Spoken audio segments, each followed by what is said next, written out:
चेहरों पे मरने वाले अक्सर दिलों को मार देते हैं। ना जाने लोग किस दिल से ये सितम कर देते हैं,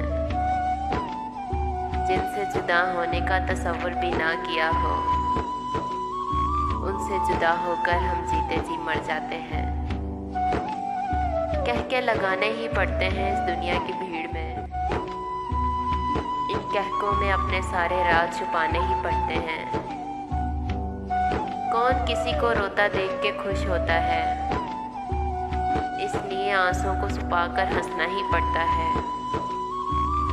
तुम्हें मैं याद आऊंगी हर एक कहानी में, जब तुम्हारी कहानी में मैं नहीं होगी। उस वक्त तुम्हें एहसास होगा मोहब्बत क्या होती है। उस वक्त तुम्हारे पास मैं नहीं, कयामत की घड़ी होगी। तुम पलटना भी चाहोगे तो पलट ना पाओगे, तुम जितना भी चीख पुकार करोगे सुनाई ना दोगे।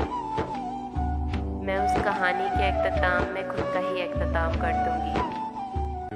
ना मैं होंगी ना मेरी बातें होंगी, फिर कुछ होगा तो बस मेरी यादें।